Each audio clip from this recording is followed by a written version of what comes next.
Olá, queridos irmãos, graça e paz a todos. Estamos dando início ao culto que chamamos culto de oração, nessa quinta-feira, dia 30 de abril. Embora seja chamado culto de oração, é neste culto que nós estamos fazendo a exposição da carta de Paulo aos Efésios. Então, antes de tudo mais, vamos orar ao nosso Deus, pedir que Ele nos abençoe. Feche teus olhos, curva a sua fronte. Vamos orar ao nosso Deus. Pai de amor e de imensa bondade, graças nós te damos, pois mais uma vez estamos juntos para glorificá-lo, para exaltá-lo, por tudo que tu és e também por tudo que tu fazes, ó Deus. Nós intercedemos, ó Deus, rogando-lhe que o Senhor nos cubra com o teu sangue, perdoe os nossos pecados, apague as nossas transgressões, Senhor, e aceite o nosso culto. Que todos os atos deste culto sejam unicamente para o louvor da tua glória. Que seja, Deus, esta noite uma grande inspiração. Nós oramos, agradecidos por tudo, em nome de Jesus. Amém. Amém. Mesmo no conforto aí do seu lar, que tenhamos toda a reverência para oferecermos ao Senhor o melhor culto. E agora nós vamos acompanhar os louvores lá da casa do irmão Reinaldo, alguns hinos, né? Vamos, com toda a reverência, participarmos deste momento de adoração com louvores. Nós temos uma rica promessa. Essa promessa é que Jesus nos trouxe, nos deu, que um dia estaremos com Ele, lá na glória.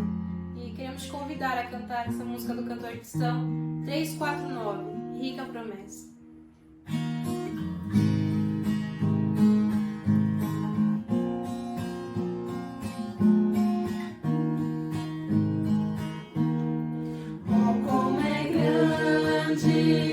Doce a promessa do Salvador Jesus, nosso Rei, aos que confiam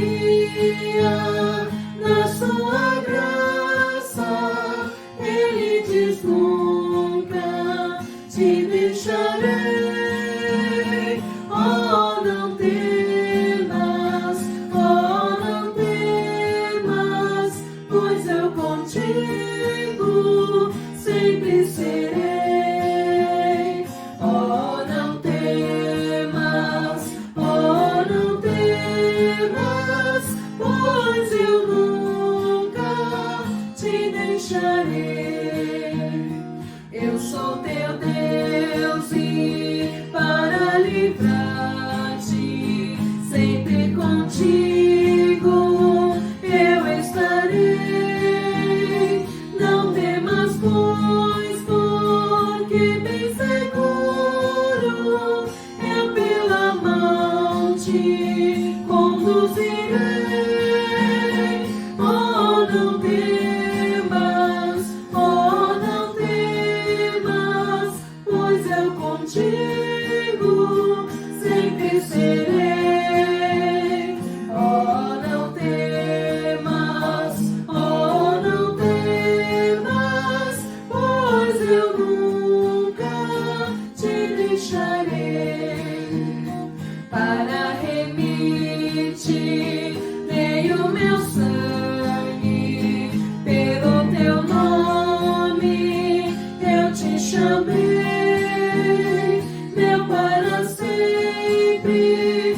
Tu és agora, depois que nunca te deixarei. Oh, não temas, oh, não temas, pois eu contigo sempre serei. Oh, não temas, oh, não temas, pois eu nunca te deixarei. Eras indigno, mas escolhi-te. Não temas, pois eu muito te amei. Quem dos meus braços pode arrancar-te? Sempre seguro te guardarei.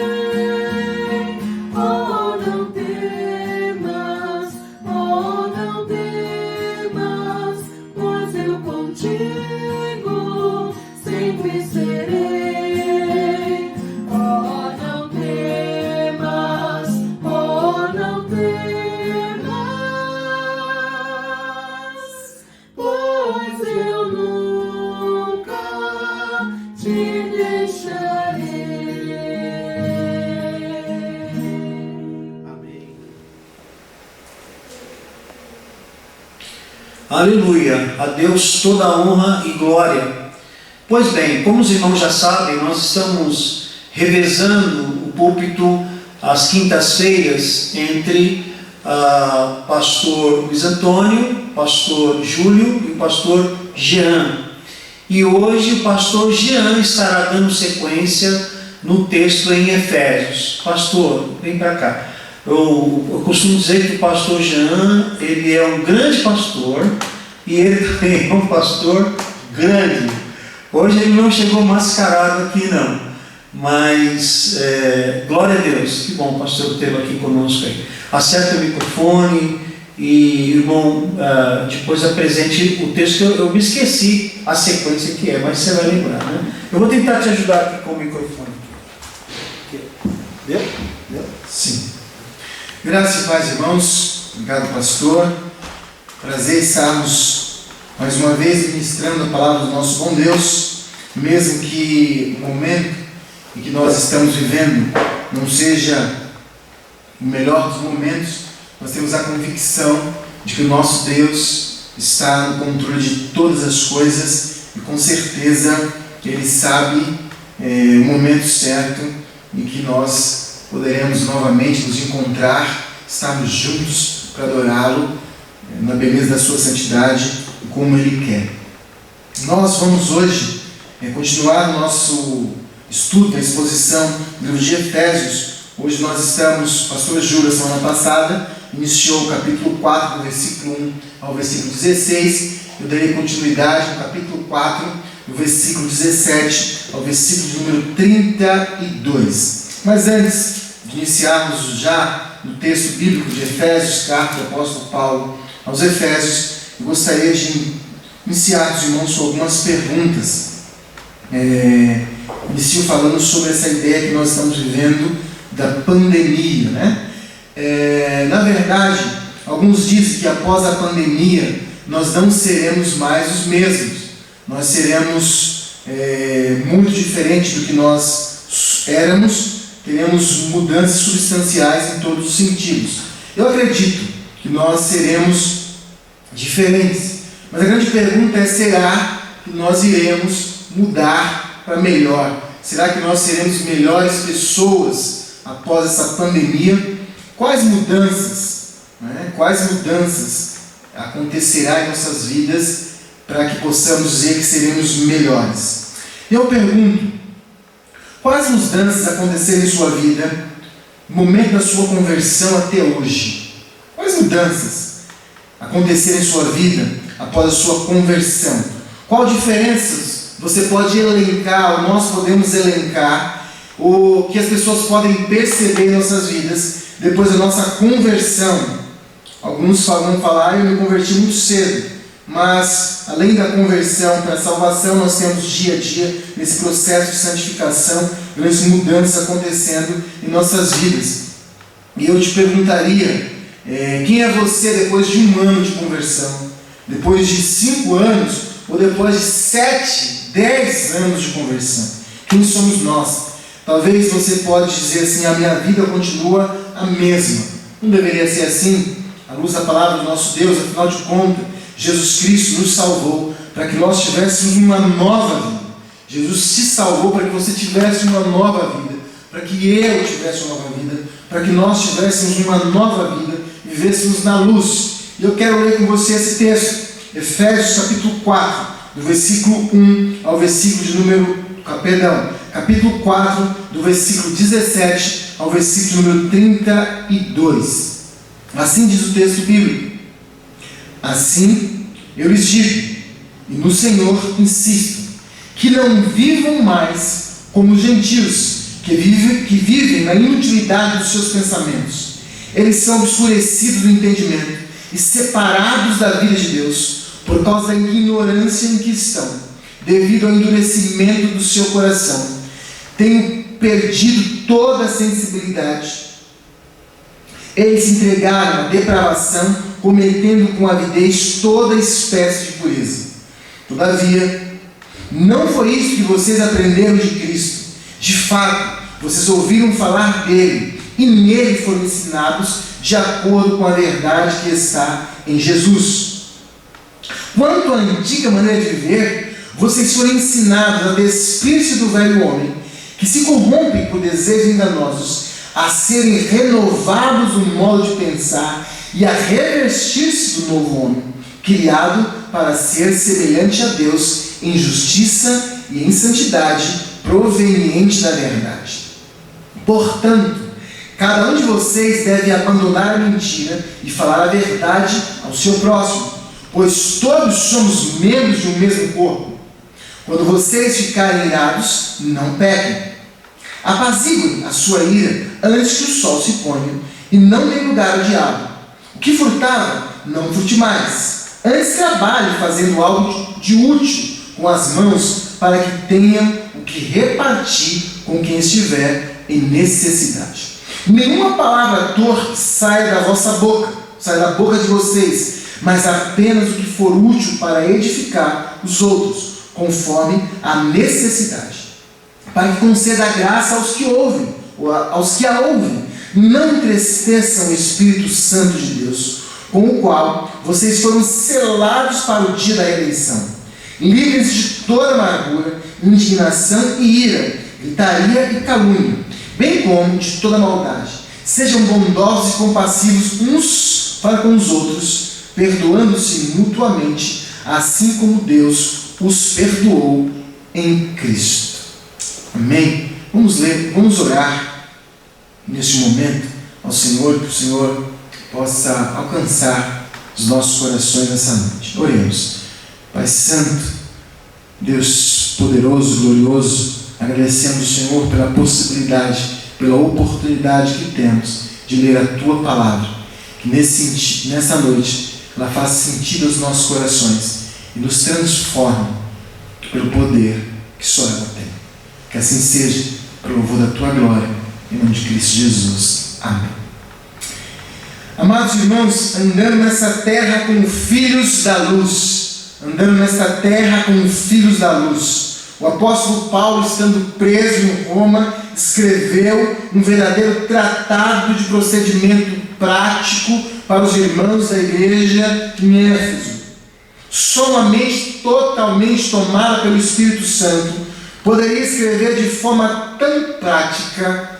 Só a divina inspiração do Senhor para alcançar de forma tão prática, tão clara as nossas vidas com um texto maravilhoso. Texto escrito para a igreja de Éfeso, mas que serve para toda a igreja na face da terra, por todos os tempos, inclusive a igreja contemporânea em que eu e você faz parte. Nós estamos na parte final do capítulo 4, do versículo 17 ao versículo 32, depois que o apóstolo vai falar sobre a unidade, a maturidade do corpo de Cristo, que é a igreja. Ele vai tratar da prática da vida cristã na vida da igreja. Temos muito, mas muito no apóstolo Paulo escrito nos textos paulinos sobre a ortodoxia, sobre as questões teológicas, mas salta aos nossos olhos especificamente neste texto essa abordagem totalmente prática do viver diário da vida cristã que o apóstolo traz para nós. Somos nova criatura em Jesus Cristo e por isso nós precisamos olhar esse texto e buscar viver como o Senhor nos ensina. E o apóstolo vai desafiar os irmãos de Éfeso e também desafiar nós aqui hoje. O desafio do apóstolo Paulo, colocado nesses versículos, no texto que nós lemos, é que a igreja aprenda a viver na luz. E como conseguir isso, de acordo com esse texto? Não tem como desprezar aquilo que ele vai iniciar, dizendo: não vivendo como gentios, na inutilidade dos seus pensamentos. Nós não devemos viver como gentios. Não devemos viver, então, como pessoas cegas, que não conseguem enxergar, ignorantes, endurecidos de coração, separados de Deus. Não podemos. Não pode ser que nós não tenhamos sensibilidade mais para a pureza. E nós vamos ver isso claramente no versículo de número 19, os quais, havendo perdido todo o sentimento, se entregaram à dissolução para com avidez cometerem toda a impureza. Não é possível que a igreja do Senhor Jesus Cristo não tenha sensibilidade para entender e ver, perceber aquilo que não é puro. Mais do que isso, mais uma vez aqui nós temos a ideia de ele trazer à memória o ensinamento de Jesus Cristo. Nós, como igreja do Senhor, precisamos viver fundamentado, lembrando e vivendo sobre o ensinamento do Senhor Jesus Cristo, os ensinamentos que o Senhor Jesus nos deu, que foi colocado, está para a igreja do Senhor.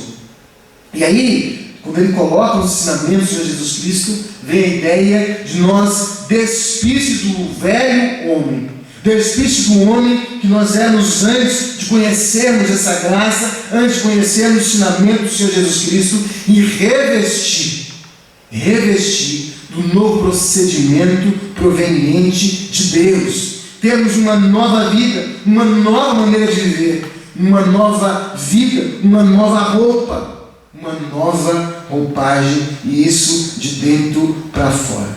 Ainda continua ele para nós, dizendo que nós devemos abandonar, sair de toda mentira, de tudo aquilo que nós não apresentamos de verdade, isso para com o próximo.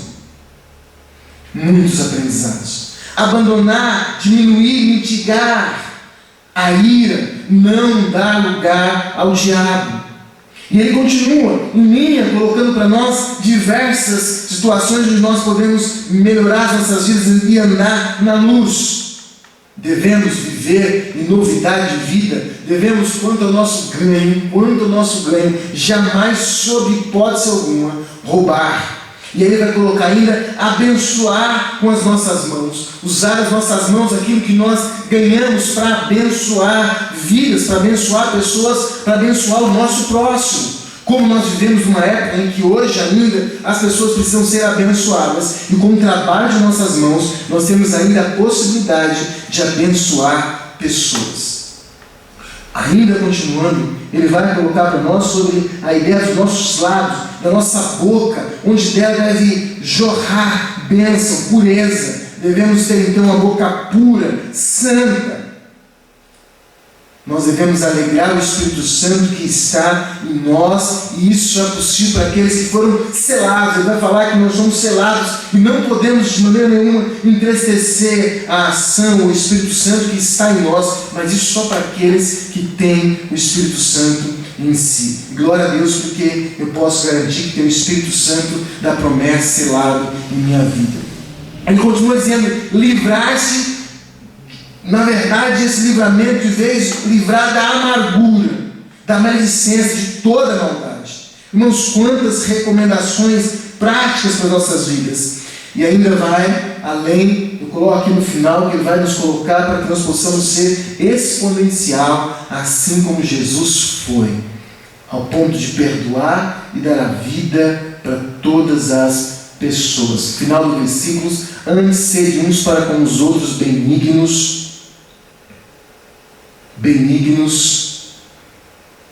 mais ainda, perdoando, misericordiosos, perdoando uns aos outros, como também Deus os perdoou em Jesus Cristo.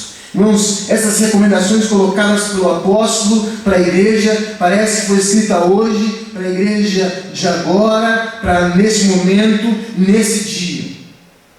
Por que Paulo escreve? Porque ele entendia. Ele escreve porque entendia que nós somos a igreja de Cristo, nós representamos Jesus Cristo na terra. Então, dessa maneira nós devemos viver com todas essas recomendações. E aí nós devemos então acompanhar os passos do Senhor Jesus Cristo, que é os passos do amor, do perdão, agradando ao Pai e, sobretudo, desafiados a viver uma nova vida.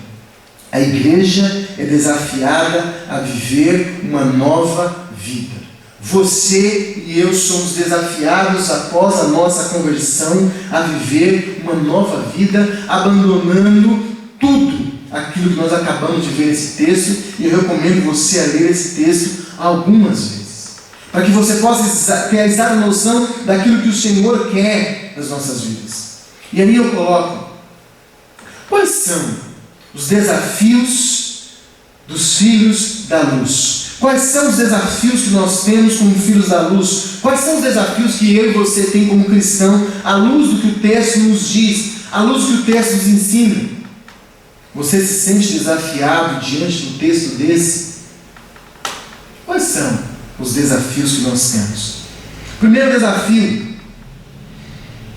desafio dos filhos da luz é não voltar ao passado. Olhando ao texto, eu destaco que o primeiro desafio meu, seu, é não voltar ao passado. E aí o apóstolo Paulo é claro quando ele diz no texto, já no versículo 1, assim eu lhes digo, do Senhor, insisto, que não vivam mais como gentios, que vivem na impunidade dos seus pensamentos. Eles são escurecidos de entendimento, separados da vida de Deus. Irmãos, a ideia do apóstolo é que tenhamos o conhecimento de como a vida de quem não vive na luz. A ideia aqui que nós tenhamos, ele elenca aqui quais são as características de quem não vive na luz, para que possamos ter a compreensão de viver uma vida na luz, não mundana, como o Senhor quer e como aprendemos dele. E como vivem essas pessoas? Como vivem essas pessoas? O texto diz: os mundanos vivem com pensamentos inúteis. Nós não podemos ver assim. Pelo contrário, como os filhos da luz, não podemos viver no passado, mas devemos pensar e ver, mais ou menos como nós temos escrito no Novo Testamento, tudo que é santo, tudo que é puro, e isso pensar. Mais do que isso, eles, os gentios, vivem na ignorância das coisas santas, separados de Deus. Nós devemos viver próximos do Senhor, e aqui a ideia de ignorância, nós não somos ignorantes porque nós já o conhecemos, já sabemos quem Ele é e sabemos aquilo que Ele quer que nós façamos e como nós devemos viver. Na verdade, eles já pecam, cometem pecados, vivem na prática do pecado sem que se percebam, sem que tenham a noção daquilo que eles têm feito ou comentado ou praticado, porque para eles nada faz sentido. Não existe gravidade no pecado, não existe erro no pecado. Se caímos em uma dessas situações, se nós não temos mais, se nossos pensamentos são pensamentos inúteis e fúteis, se nós somos ainda ignorantes, ou se nós estamos cometendo pecados graves ou não, como se nada tivesse acontecendo, nós precisamos repensar nossas vidas, porque certamente não estamos vivendo como verdadeiros filhos de Deus. Nós precisamos ter essa noção, porque esse texto foi escrito para mim, para você, para a igreja do Senhor, ao nosso tempo também. Vivamos não como gentios, com pensamentos inúteis, fúteis, cegos, ignorantes, mas que possamos viver a clara luz do Senhor.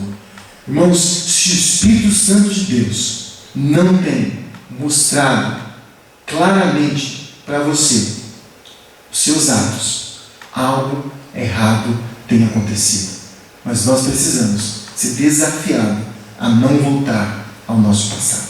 Segundo, os desafios do Filho da Luz é ter a exata noção da mudança que Cristo operou em cada cristão. Repito, o segundo desafio dos Filhos da Luz é ter a exata noção da mudança que Cristo operou em cada cristão. Cristo nos revestiu para sermos semelhantes a Ele, semelhantes a Deus. Nós ganhamos uma nova vida. Para quê? Nascemos de novo. Para quê? Para sermos semelhantes a Deus. E estamos de glória em glória, de dia em dia, sendo modificados para um dia sermos totalmente igual. Mas hoje nós temos a possibilidade pelos ensinamentos, pelo aprendizado. Todavia não foi isso que vocês aprenderam de Cristo. De fato vocês ouviram falar dele e nele foram ensinados de acordo com a verdade que está em Jesus. Quanto à antiga maneira de viver, vocês foram ensinados a despir-se do velho homem. Eu não tenho dúvida que nós sabemos da tão maravilhosa graça salvadora de Jesus Cristo em nossas vidas. Mas o apóstolo afirma que nós aprendemos algo de Jesus Cristo. E com certeza não foi as terríveis coisas que ouvimos ou lemos nos versículos anteriores. O que nós aprendemos de Jesus Cristo, o que Jesus Cristo nos ensinou, é nos despir, é renovar a nossa maneira de pensar e viver. Na verdade, aqui eu coloco que é a metanoia, a mudança de mente. Ao nos converter, nós mudamos de caminho, mudamos nossa mente, mudamos a nossa vida, mudamos nossa maneira de pensar. Jesus Cristo nos ensina a mudar a maneira de nós pensarmos. Só tendo pensamentos santos, puros, dignos, é que nós teremos uma vida santa, digna e pura. É nos revestindo, é nos renovando que nós iremos ser parecidos com o Senhor. Mas todas as vezes que nós buscamos a viver como vivíamos antes, na nossa velha maneira de pensar, a nossa velha maneira de agir, nós seremos próximos dos gentios. Mas não foi para isso que o Senhor Jesus Cristo salvou o seu povo, a sua igreja. Cuidado! Quais foram os ensinamentos de Jesus Cristo para a sua vida? Terceiro, o terceiro desafio dos filhos da luz é mudar para o bem do outro. Presta atenção, o terceiro desafio que nós temos como filhos da luz é mudar para o bem do outro. Tem gente que vive em verdadeiros mosteiros metropolitanos, onde acha que pode viver a vida cristã sozinhos, onde pensam que pode ser santo, puro, sozinho, como se estivesse num mosteiro metropolitano, na cidade, em sua casa, independente dos outros. Onde pensam que pode ser cristãos, santos, sozinhos, independente do outro. Não há possibilidade da vida cristã se não for com o outro, se não for com a igreja, se não for com o povo. E nós vimos lá nos versículos anteriores do capítulo 4, falando sobre a unidade da igreja, dos membros, do corpo de Cristo. Então não tem como você dizer que quer ser santo, que quer ser alguém especial na caminhada cristã, se não for com o outro. Não dá para você usufruir dos seus dons para você sozinho. Você precisa viver a prática da vida cristã de uma forma coletiva. Os benefícios e os malefícios, se assim posso colocar, de compartilhar o bem comum na igreja do Senhor Jesus. Por isso é um desafio mudar para o bem do outro. Precisamos então aprender, como novas criaturas que somos, como cristãos que somos, renovados que somos em Jesus Cristo. Precisamos aprender a falar a verdade, não para o meu bem próprio ainda, mas para o bem do outro. Falar a verdade, viver a verdade, não irar-se, não roubar, não falar palavras torpes, não levar ou gerar amargura. Esse sentimento, atitude, destrói os nossos relacionamentos em todas as esferas. Vamos falar a verdade. A palavra do cristão é sim, sim, não, não. Falar uma vez, aquele que fala a verdade, basta contar a história uma vez, basta que ele conte a segunda vez, sem precisar pensar naquilo que ele contou, porque ele sempre estará falando a mesma história, a mesma verdade. Não irar-se. No texto é interessante, ele vai dizer que nós não podemos, não que você não pode de alguma maneira irar-se, mas a questão é como você domina, como você age em cima da sua ira, o que você faz com isso, o que você vai destruir, o que você vai tentar acabar por causa da sua ira. Não roubar. E aí nós poderíamos acrescentar ou colocar, além da roubar, nós pensamos só no roubar, quando pensa assim em dinheiro, mas existem tantas coisas que nós podemos estar tirando do outro, levando do outro. Não falar palavras torpes, não, cuidado com a nossa boca, aquilo que nós temos falado, proferido em relação aos outros, aos nossos familiares, aos nossos amigos, aos nossos irmãos, do bem do outro, gerando a amargura, porque é a partir da amargura que você coloca em você, como você está mal com alguém, você não consegue do seu coração, da sua boca, das suas ações, proferir algo bom para as pessoas. Sentimento que atinge todas as esferas dos relacionamentos. Mas o texto cresce, e cresce muito nesse sentido, quando ele vai dizer que nós temos que trabalhar para repartir com os outros. Precisamos ser bênção na vida dos outros. Irmãos, como nós precisamos ser uma bênção na vida das pessoas que estão ao nosso lado. Muito mais do que não fazer as coisas erradas, é fazer o bem. Nós precisamos fazer o bem. O bem. A igreja. O versículo vai falar assim: portanto, cada um de vocês deve abandonar a mentira, falar a verdade ao seu próximo, pois todos somos membros de um mesmo corpo. Quando vocês ficarem irados, não pequem, apazigue a sua ira, antes o sol se ponha, não dê lugar ao diabo, o que frutava não frute mais, antes trabalhe fazendo algo de útil com as mãos, para que tenham que repartir com quem estiver necessidade. Aqui essa ideia de que nós temos que muito mais do que fazer o mal ao outro, é fazer o bem. Tem gente que não faz coisas más, mas não faz o bem. Nós temos que repartir o bem. Nós temos que trabalhar para repartir o bem uns para com os outros.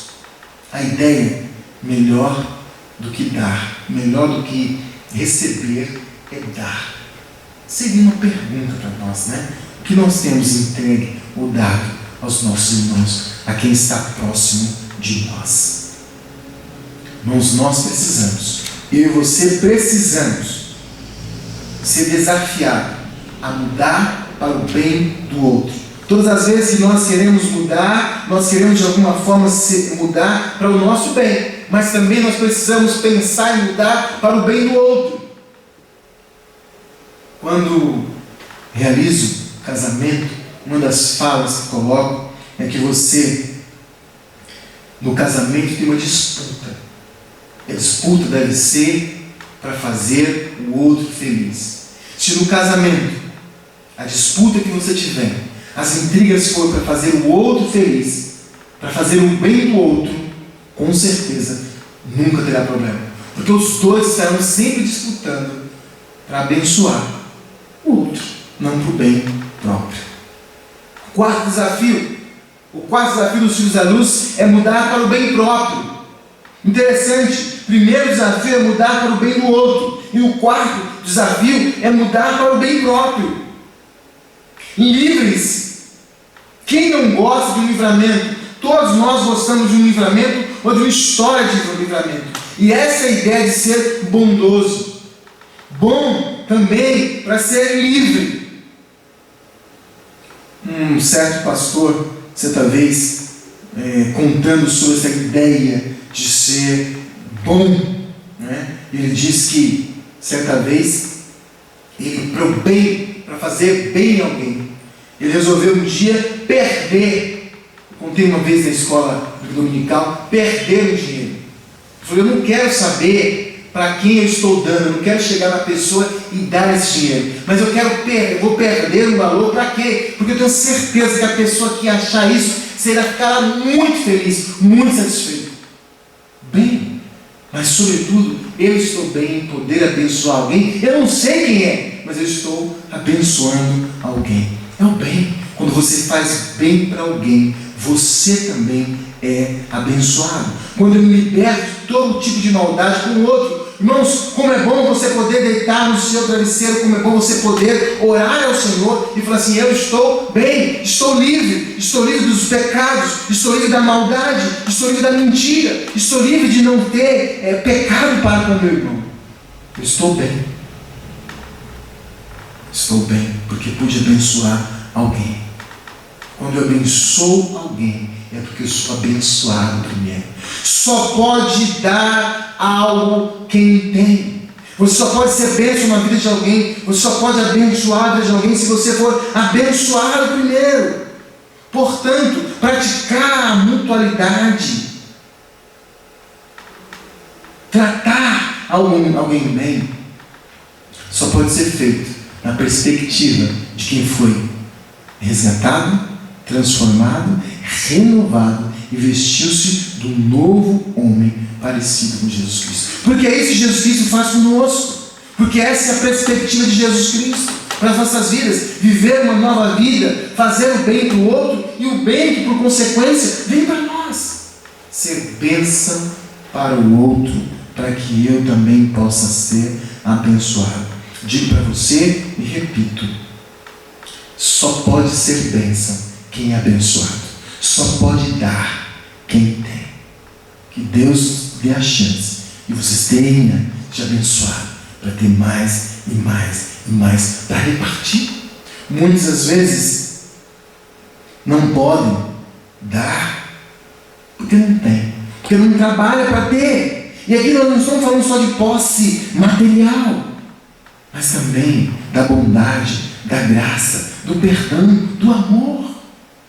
Esse é o final do texto, né? A gente olha aqui no final do texto que vai dizer: não entristeça o Espírito Santo de Deus, com o qual vocês foram selados para o dia da redenção, livres de toda amargura, indignação, ira, gritaria, calúnia, bem como de toda maldade. Sejam bondosos e compassivos uns para com os outros, perdoando-se mutuamente, assim como Deus os perdoou em Cristo Jesus.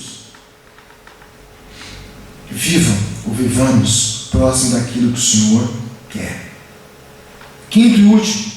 O quinto desafio dos filhos da luz é mudar para agradar e ser igual a Deus. Mudar para agradar a Deus e ser igual a Deus na pessoa de Jesus Cristo. Como é difícil agradar aos homens. Como é difícil agradar as pessoas.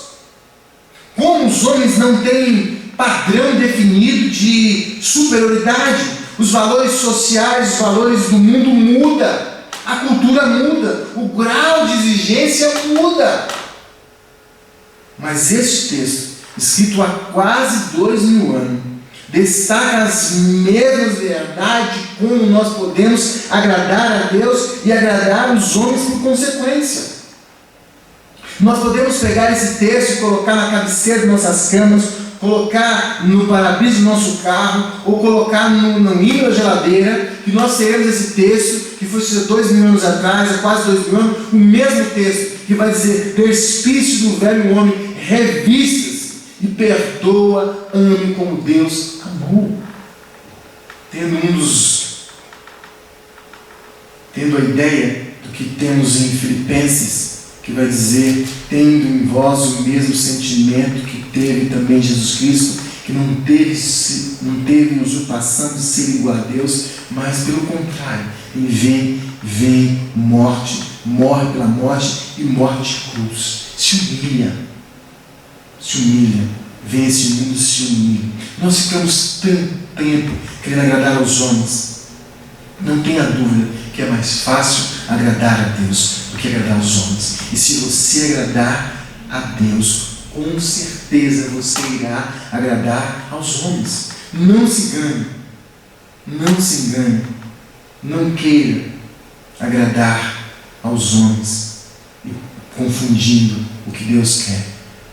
Deus, aqui no texto escrito para nós, o apóstolo Paulo escreve para nós, ele vai colocar claramente como deve ser as nossas vidas, os nossos procedimentos, como deve ser o nosso procedimento um com o outro, mas sobretudo o nosso procedimento para com o nosso Deus, não entristecendo, mas sobretudo não tendo a visão distorcida daquilo que Deus quer, principalmente no nosso relacionamento vertical e oriental na igreja como um todo. O texto vai nos dizer que o desafio, os filhos da luz, é mudar para ser igual a Deus, ou viver como o Senhor quer. Eu concluo nosso texto repetindo aqui para nós os nossos pontos que eu creio deve ser um desafio para a sua vida. Primeiro desafio dos filhos da luz é não voltar ao passado. É olhar o passado e não querer. Mas você precisa exatamente ter a noção, enxergar como ele é, para você não querer voltar ao passado como os gentios. O segundo desafio dos filhos da luz é ter a exata noção da mudança que Cristo operou em cada um dos cristãos. A mudança que Jesus Cristo operou. Do que você teve que tirar. O que você teve que tirar? Qual a nova roupa que você vestiu? O terceiro desafio dos filhos da luz é mudar para o bem do outro. O primeiro desafio nosso é mudar para o bem do outro. É ser bênção na vida do outro. É ser bênção naquele que está próximo de nós. E eu sou bênção quando eu não minto. Eu sou bênção quando eu falo a verdade. Eu sou bênção quando não iro com o outro. Eu sou bênção quando não sou amargurado com o outro. Eu sou bênção quando sou, de alguma forma, ajo em favor do outro. Quarto, o desafio é mudar para o bem próprio. Como nós precisamos abençoar os outros, para que essa bênção chegue em nossas vidas. E o último desafio é mudar para agradar a Deus. Nós não podemos agradar os homens. Nós não queremos conseguir agradar os homens, porque tudo que você faça para os homens, a cada dia eles querem mais. Mas o desejo do Senhor Jesus Cristo, o desejo do nosso Deus e a operação do Espírito Santo em nós, é para que nós sejamos exatamente o que Ele escreveu 2000 anos atrás e não mudou. O que os nossos pais tinham como referência, o que você tinha de referência quando você se converteu até hoje, o pedido, a solicitação do Senhor é a mesma. O que nós precisamos fazer? Obedecer a palavra do nosso bom Deus. Que o Senhor abençoe a sua vida, abençoe as nossas vidas, que ao sermos desafiados pela palavra do Senhor, nós possamos ser modificados por ela, dia após dia. Vamos orar? Baixe sua cabeça, vamos orar ao Senhor neste momento.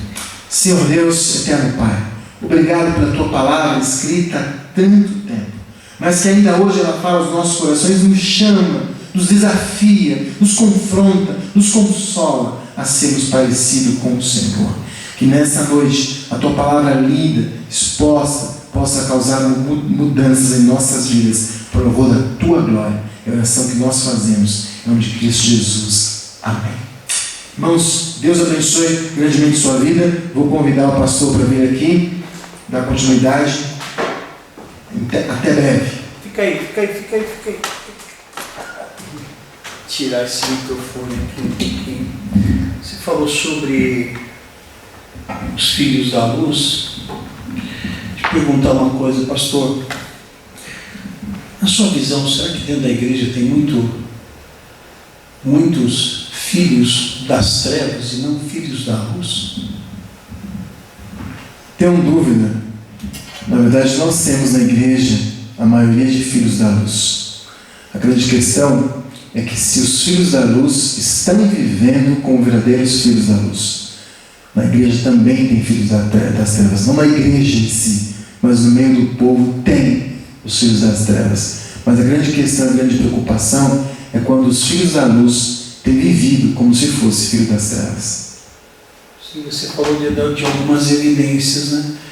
Mas eu vejo que há muitos membros da igreja que não se posicionam no mundo como filhos da luz. Então acaba ofuscando as trevas. É isso que você vê também. Os filhos da luz, quando eles praticam aquilo que o apóstolo escreveu aqui, eles não estão refletindo o Espírito Santo, o Deus, não estão renovados, não estão revestidos com a luz. Estão vivendo ofuscados, né? Não estão dando verdadeiro testemunho que Cristo ensinou para eles, né? O apóstolo diz assim: vocês foram ensinados por Jesus Cristo. Para quê? Para viver na luz. Quando nós não estamos vivendo aquilo que o Senhor nos ensinou, nós estamos ofuscando, manchando.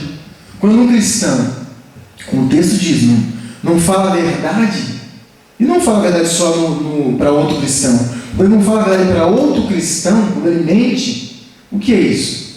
A ação das trevas. E o texto vai dizer: não dê lugar ao diabo.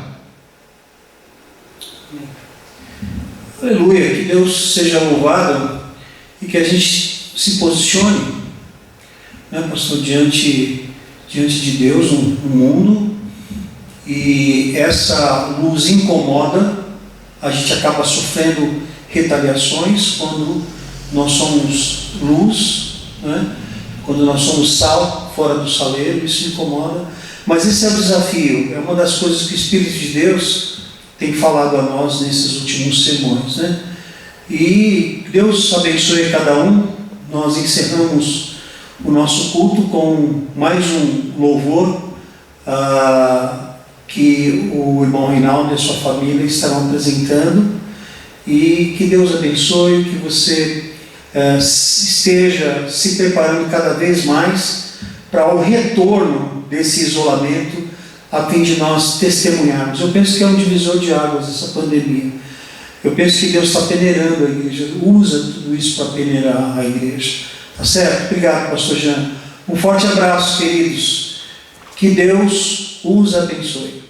Vamos continuar adorando ao nosso Deus e eu quero convidá-lo a cantar neste momento o hino de número 386 do nosso cantor cristão. Cristo, meu deleite.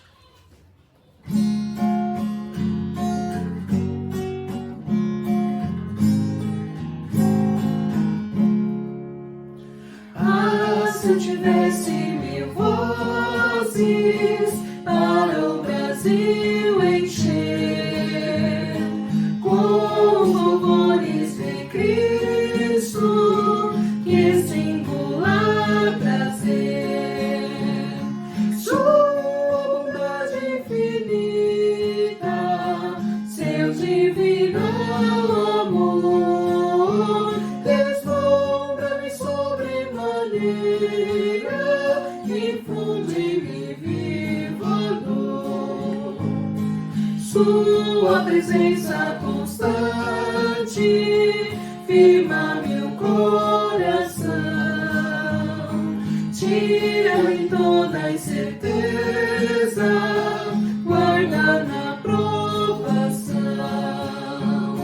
Sua bondade infinita, seu divino amor, deslumbra-me sobremaneira, infunde-me viva dor. Desta nação brasileira, seja Jesus Senhor, que este país tão querido